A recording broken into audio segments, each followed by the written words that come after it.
Hello guys என் பேர் Loki welcome back. இன்றைக்கி நம்ம சேனலில் தெரிக்க விட போகிற தரமான மேனுவா தான் ஸ்வாட் மாஸ்டர்ஸ் யங்கஸ்ட் சன். இதோட எபிசோடு 1 எக்ஸ்ப்ளனேஷனை தான் இப்போ வச்சு செய்ய போகிறோம். கதை ஸ்டார்டிங்கில் இருந்தே சும்மா வேறு லெவலில் வைபாக போகுது. ஸோ கண்டென்ட்டை மிஸ் பண்ணாமல் ஃபுல்லாக பாருங்கள். வீடியோக்குள்ளே போகிறதுக்கு முன்னாடி அந்த லைக் பட்டனை ஸ்மாஷ் பண்ணிவிட்டு சப்ஸ்கிரைப் பண்ணி பெல் ஐக்கானே ஆளில் போட்டுக்கோங்க. சரி வாங்க, டைம் வேஸ்ட்டு பண்ணாமல் இப்போ எபிசோடுக்குள்ளே போகலாம். ஸ்டோரியோட ஸ்டார்டிங்லேயே நம்ம ஹீரோவோட நேம் வந்துட்டு ஜின் ரன்ஹேண்டல். நம்ம ஷார்ட்டாக ஜின்னுனே கூப்பிட்டுக்கலாம். நம்ம ஆள் ரொம்ப சாஃப்டான ஒரு பாவம் கலந்த கேரக்டராக தான் இருக்கான். சின்ன வயசில் பேட்ரியாக்ஸ் வாட எடுத்தான். நம்ம ஆள் வளர்ந்ததும் இவன் தான் பயங்கர டேலண்டாக வருவான்னு எல்லாரும் எதிர்பார்த்தாங்க. ஆனால் சீன் அப்படியே உல்ட்டாவாகுது. நம்ம ஆளுக்கு சுத்தமாக டேலண்ட்டே இல்லை. அதனால் நம்ம ஆளோட பிரதருங்க நம்ம ஆளை போட்டு வச்சு செய்கிறானுங்க. உனக்கு பவரும் டேலண்ட்டும் இல்லைனா இந்த ஃபேமிலியில் வாழ முடியாது. அதனால் நம்ம ஆளை குடும்பத்தை விட்டு துரத்திடுறாங்க. ஆனால் பார்க்க பயங்கரமாக தெரிஞ்ச இந்த விஷயம் தான் நம்ம ஆளை காப்பாற்றுது. நம்ம ஆளுக்கு ஸ்வாட்மேன்ஷிப் வராததால் நம்ம ஆள் மேஜிக்கை கற்றுக்கிட்டு அதில் செம்மையாக மாஸ்டர் ஆகுறான். இது நம்ம ஆளோட வாழ்க்கையே மாற்றுது. நம்ம ஆள் ஷேடோ கார்டை சம்மன் பண்ணுறான். அந்த கார்டு நம்ம ஆள்கிட்ட ஒரு டீல் பேசுகிறாரு. நம்ம ஆளுக்குள்ள ஒரு ஹிடன் டேலண்ட் இருக்குது. பாவம் சின்ன வயசுலேயே நம்ம ஆளுக்கு ஒரு சாபம் விட்டுருக்கானுங்க. பிளேடு இல்யூஷனுங்கிற அந்த சாபம் அவனோட வாழ்க்கையே நாசமாக்குது. சோல்டரட் ஒரு காடு. அவனுக்கு நம்ம ஆளோட டேலண்ட்டை தடுத்து நிறுத்தப்படாமல் இருந்தால் அவன் இந்த வேர்ல்டை எப்படி மாற்றுவான்னு பார்க்க ஒரு ஆர்வம். சோல்டரட்டோட போட்ட கான்ட்ராக்ட் நம்ம ஆளை சாபங்கள்லேருந்து காப்பாற்றுது. நம்ம ஆளோட தூங்கிட்டு இருந்த ஸ்வாடு டேலண்ட்டையும் வெளியே வருது. ஆனால் நம்ம ஆளோட டேலண்ட்டை மட்டும் உயிர் வாழ போதுமானதா இல்லைன்னு யாருக்கு தெரியும். தொலைஞ்சு போன அந்த வருஷங்களெல்லாம் திருப்பி கொண்டு வர முடியலை. ஆனால் நாம் நினைக்கிறத விட காடு கருணை உள்ளவர் போல. நம்ம ஆள் 20 வருஷம் முன்னாடி அவனோட அதே உடம்புல மறுபிறவி எடுக்கிறான். அன்னைக்கு தான் நம்ம ஆளோட பேட்ரியாக்ஸ் வார்டை செலக்ட் பண்ண வேண்டிய நாள். வாழ்க்கையை திரும்ப ஆரம்பிக்க கிடைச்ச இந்த புது சான்ஸில் நம்ம ஆள் பவரோட பாதையில் நடக்க முடிவு பண்ணுறான். நம்ம ஆள் ஸ்வாடை பிடிச்சதும் நம்ம ஆளோட ஃபேமிலியிலேருந்து பாராட்டு மழை கொட்டுது. இந்த தடவை நம்ம ஆள் தான் வெப்பனை செலக்ட் பண்ணியிருக்கான். பலிசாடாவை செலக்ட் பண்ணி 6 வருஷத்துக்கு அப்புறம் நம்ம ஆளால் மேலே இருந்த ஷெல்ஃபை தொட முடியலை. நம்ம ஆள் கொஞ்சம் காலமாக ஸ்டோம் கேசிலில் வாழ்ந்துக்கிட்டு இருக்கான். இன்னும் 3 வருஷம் அங்கேயே இருக்கணும். அதுக்கப்புறம் தான் நம்ம ஆளுக்கு ஃப்ரீடம். நம்ம ஆள் ஒரு ட்ராப்பில் மாட்டின மாதிரி ஃபீல் பண்ணுறான். அப்போ ஒரு வேலைக்காரி நம்ம ஆளோட ரூமில் செத்து போன பறவையை பார்த்து ஷாக் ஆகுறா. நம்ம ஆள் இந்த சுச்சுவேஷனை பார்க்குறான்.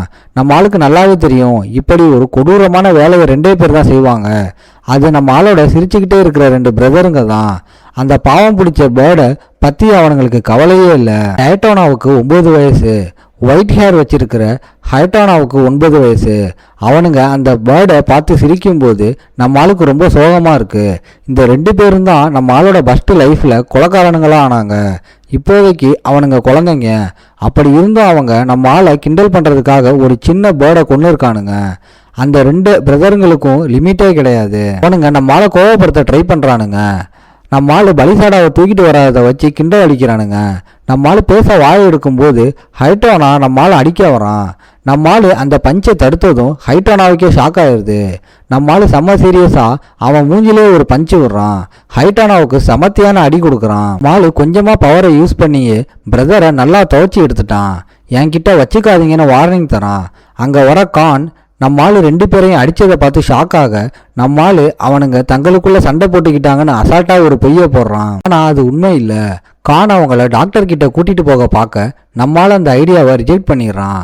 அவனுங்களை அப்படியே ஒரு பெரிய புயலில் வெளியே விட்டுட்டு போகிறான்.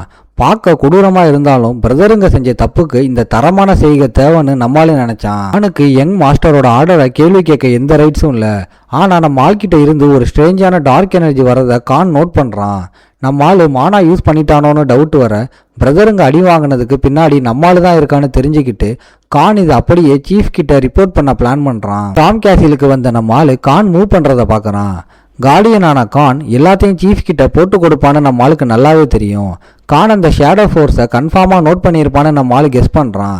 ஏன்னா காட் ஆஃப் டார்க்னஸை டீல் போட்டதுக்கு அப்புறம் நம்ம ஆளுக்கு கிடைச்ச மெயின் பவர் சோர்ஸே இதுதான். இதுக்கு என்ன அர்த்தம்னா நம்ம ஆளோட செகண்ட் லைஃப்பில் கூட அந்த ஹிடன் டார்க் பவர்ஸ் வெறியாக விழிச்சிடுச்சு. ஃபர்ஸ்ட் லைஃப் சாபத்திலிருந்து நம்ம ஆளை காப்பாற்றுது. சாபம் காலியானதால் நம்ம ஆள் இப்போ சரித்திரத்தையே மாற்றிட்டான். இனிமே நம்மால் எவனும் ஒர்த்தில்லாத மொக்க ஸ்வாட்ஸ்மேன்னு சொல்ல முடியாது. இதை நினச்சி நம்மால் செம்ம ஹாப்பி ஆகுறான். இப்போ நம்மளோட அடுத்த சேலஞ்சை அவங்க அப்பாவான அந்த பிக் பாஸ் சீஃபை ஃபேஸ் பண்ணுறது தான்.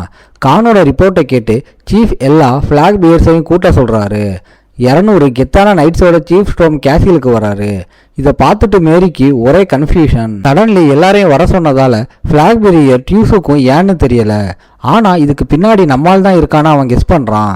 சீஃப் ஏன் பையனை பார்க்க வராருன்னு புரியாம அவனுங்க பேச லூனா வாயை மூடிட்டு சும்மா இருங்கடான்னு அங்கேயே அவனுங்களை ஆஃப் பண்றான். ஆனா மேரிக்கு இன்னும் ஒரே யோசனை தான்.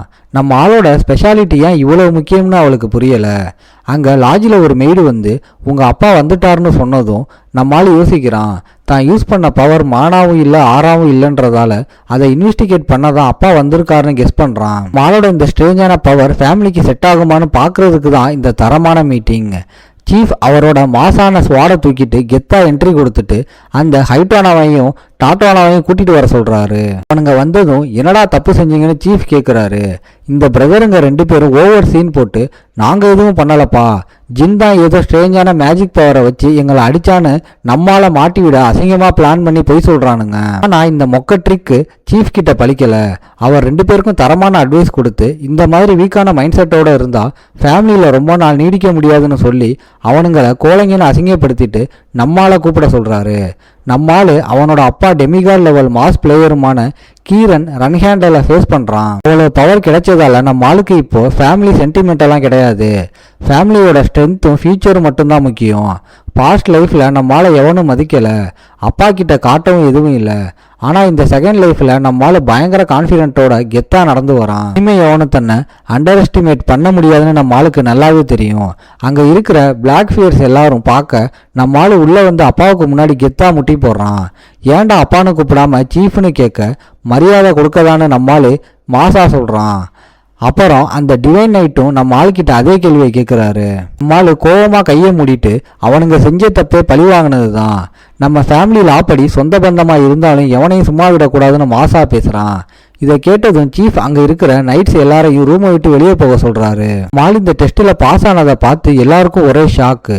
மேரி நம்ம ஆள் அப்பா கூட தனியாக பேசுகிறத பார்த்து செம்ம இம்ப்ரெஸ் ஆகுறா. கதவு மூடுனதும் சீஃப் மேஜிக்கை பற்றி பேசி மேஜிக் யூஸ் பண்ணால் ஸ்வாடு ஃபைட்டில் உன்னோட டேலண்ட் குறைஞ்சிரும்னு வார்ன் பண்ணுறாரு. சீஃப் ஸ்ட்ரைட்டாக உன் பவர் எங்கேருந்து வருது, மானாவாக இருந்தால் பனிஷ்மெண்ட்டு தான்னு சொல்கிறாரு. நம்மால் யோசிச்சுட்டு இது காட் ஆஃப் டார்க்னஸ் கொடுத்த பவர்னு சொன்னால் லாக் ஆகிடும்னு நினச்சி எனக்கே என் பவரை பற்றி ஒன்றும் புரியலப்பான்னு அசால்ட்டாக மழுப்புறான். அப்புறம் அப்பா கிட்ட நம்மால் பவரை லைட்டாக டெமோ காட்ட சீஃப் ஷாக் ஆகுறாரு. ஏன்னா இந்த ஷேடோ ஃபோர்ஸை ஃபேமிலியோட பஸ்ட் சீஃப் தான் யூஸ் பண்ணியிருப்பாரு. ஒரே நேரத்தில் 2 பவரையும் நம்மளால ஹேண்டில் பண்ணுறதை பார்த்து இவன் தான் அடுத்த சீஃப்னு அவர் நினைக்கிறாரு. சீஃபுக்கு ஏற்கனவே ஷேடோ காடை பற்றி நல்லா தெரியும். ஷோல்டர் ஹெட் காட் ஒரு காலத்தில் ஃபேமிலியோட பஸ்ட் சீஃப் டேமர் கூட போட்ட கான்ட்ராக்ட் தான் அவங்க ஃபேமிலி வளர காரணமாக இருந்துச்சு. ஆனால் டேமர் செத்ததுக்கு அப்புறம் இப்போ நம்மால் பிறக்கிற வரைக்கும் ஷேடோ கார்டு அவரோட பவரை எந்த ரன் கேண்டலுக்கும் கொடுக்கல. இப்போ நம்மால் ஷேடோ ஃபோர்ஸை யூஸ் பண்ண ஆரம்பித்ததும் நம்ம ஆளுக்கு ஒரு ஆர்வம் வந்து அப்பா கிட்ட ஷேடோ கார்டு உங்களை விட பவர்ஃபுல் ஆப்பான்னு ஒரு மரண கேள்வியை கேட்குறான். சீஃப் கொஞ்ச நேரம் யோசிச்சுட்டு எனக்கு தெரியாது, ஏன்னா நான் எந்த கார்டோடையும் சண்டை போட்டதில்லைன்னு சொல்கிறாரு. நான் அவரோட வாய்ஸில் பயங்கர கான்ஃபிடென்ஸ் தெரியுது. வேர்ல்டுலேயே ரொம்ப ஸ்ட்ராங்கான ஆளால் மட்டும்தான் இப்படி கெத்தாக பேச முடியும். சீஃப் அந்த கேள்வியை பாராட்டி மகனை தட்டி கொடுக்குறாரு. இப்போ நம்ம ஆள்கிட்ட பவரை எப்படி யூஸ் பண்ண போகிறோன்னு கேட்க நம்ம ஆள் ஃபேமிலியோட நல்லதுக்குப்பான்னு ரீல் ஓட்டுறான். நம்ம ஆளோட இந்த மொக்க பொய்யை சீஃப் டக்குன்னு கண்டுபிடிச்சிடுறாரு. பிரதருங்களை புயலில் விட்டவன் இவ்வளவு நல்லவனா பேச மாட்டான்னு அவருக்கு தெரியும். இது தப்பான மூணு புரிஞ்சுக்கிட்டு நம்ம ஆள் என் பவரை எனக்காக தான் யூஸ் பண்ணுவேன்னு உண்மையை சொல்ல சீஃப் கோவப்படாமல் நம்ம ஆளை வேற லெவலில் பாராட்டுறாரு. ஃபியூச்சரில் நம்ம ஆளை தனியாக நோட் பண்ண போகிறதா சொல்லிட்டு அந்த அப்பா பையன் மீட்டிங்கை முடிக்கிறாரு. நம்ம ஆள் டயர்டாக இருந்தாலும் ரிசல்ட்டில் செம்ம ஹாப்பி. இனிமேல் பவரை மறைக்க தேவையில்லைன்றதால இது பெரிய இம்ப்ரூவ்மெண்ட்டு. பாஸ்ட் லைஃப்பில் தன்னை எவனுமே கண்டுக்காத நினச்சி நம்மால் இப்போ ஃபீல் பண்ணுறான். இதோட இந்த எபிசோடு முடியுது. ஓகே காய்ஸ், இன்னைக்கு ஸ்டோரி எப்படி இருந்துச்சுன்னு கமெண்ட்டில் சொல்லுங்கள். இந்த வீடியோ பிடிச்சிருந்தா மறக்காமல் லைக், ஷேர் அண்ட் சப்ஸ்கிரைப் பண்ணிடுங்க. உங்களை நான் அடுத்த எபிசோடில் பார்க்குறேன். Bye guys.